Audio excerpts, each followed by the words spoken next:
Charles Lucky Luciano, the number one gangster of all times. Intelligent, ruthless, and a visionary. Born Salvador Luciano.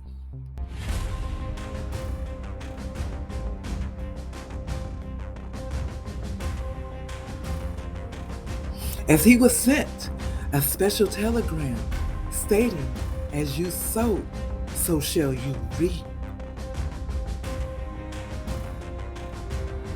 From the infamous Madame Sinclair.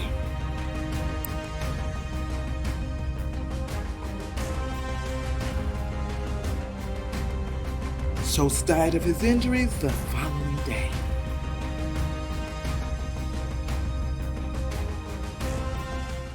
During the early 1930s, Luciano's crime family started taking over small-scale prostitution operations in New York City.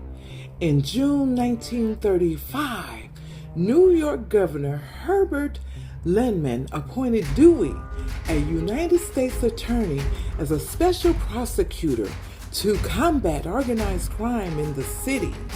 Dewey's assistant district attorney, Eunice Carter, led an investigation that connected Luciano to this prostitution network. Carter began to build a case of prostitution racketeering, founded on evidence from interviews with prostitutes and wiretaps. On February the 2nd, 1936, Dewey authorized a raid on 200 brothels in Manhattan and Brooklyn, earning him nationwide recognition as a major gangbuster. He took measures to prevent police corruptions from implementing the raids. He assigned 160 police officers outside of the New York City Police Department, vice squads to conduct the raids, and the officers were instructed to wait on the street corners until they received their orders. Minutes before the raids were to begin, 16 men and 87 women were arrested. However, unlike previous vice raids, the arrestees were not released, but taken to Dewey's office, where Judge Philip J.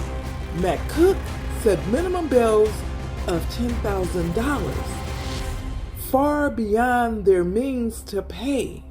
Carter had built trust with a number of the arrested prostitutes and madams, some of whom reported being beaten and abused by mafia.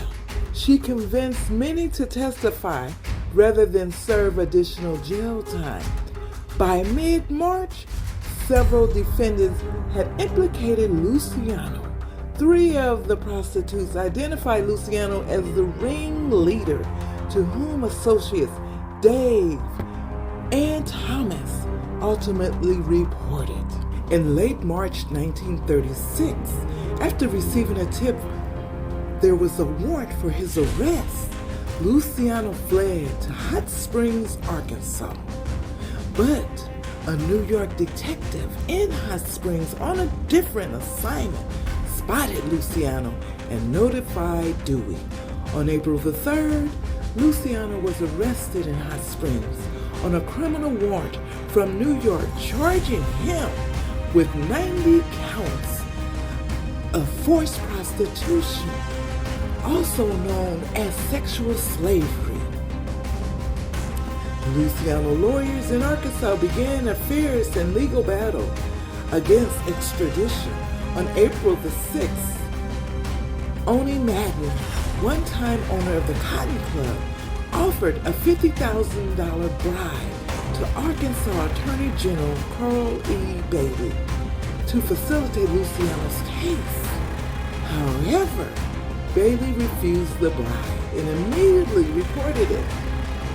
On April the 17th, after all of Luciano's legal options had been exhausted, Arkansas authorities handed him to 3 NYPD detectives for transport by train back to New York for trial.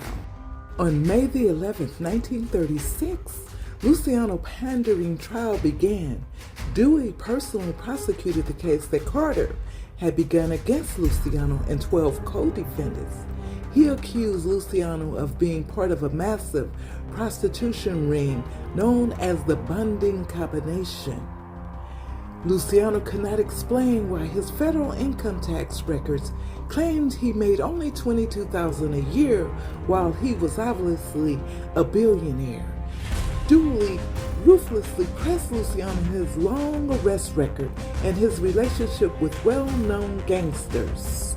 On June the 7th, Luciano and his remaining 8 co-defendants each were convicted on 62 counts of compulsory prostitution. On June the 18th, Luciano was sentenced to 30 years in the state prison. Luciano continued to run his crime family business from prison, relaying his orders through acting boss Gangster. In 1937, Gangster fled to Naples to avoid an impending murder indictment in New York. So, Luciano appointed his concierge Costello as the new acting boss and the overseer of Luciano's interests. On October the 10th, 1938, when the United States Supreme Court refused to review his case, at this point, Luciano stepped down as family boss and Costello formally replaced him.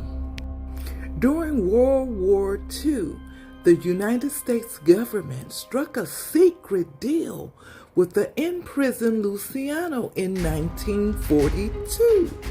The Navy, the state of New York, and Luciano reached a deal in exchange for a lesser sentence. Luciano promised the complete assistance of his organization in providing intelligence to the Navy.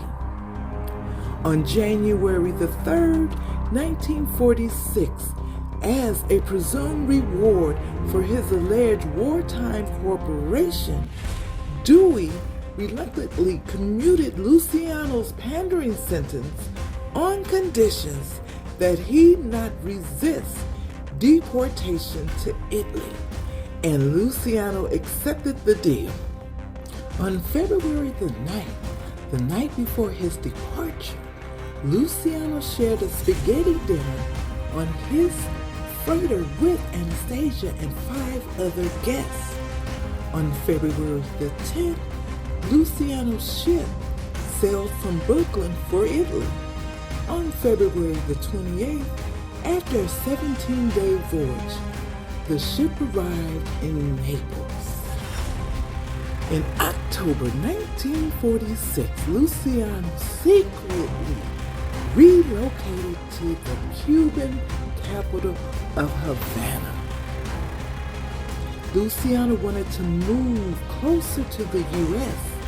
so that he could resume control over the American mafia operations and eventually returned home. He was already established as a major investor in Cuban gambling and hotel projects. Lansky suggested that Luciano and Siegel invest $500,000 to fund Luciano's casinos. Lansky delivered the money to Cuban dictator, who was guaranteed $5 million annually.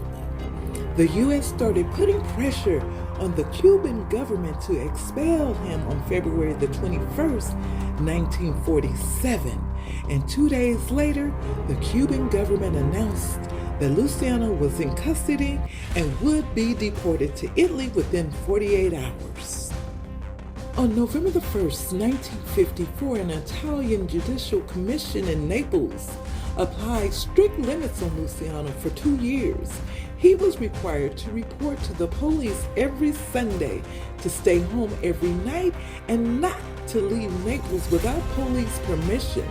The commission cited Luciano's alleged involvement in the narcotics trade as the reason for these restrictions. On January the 26th, 1962, Luciano died of a heart attack at Naples Airport. He had gone there to meet with American producer Martin about a film based on his life.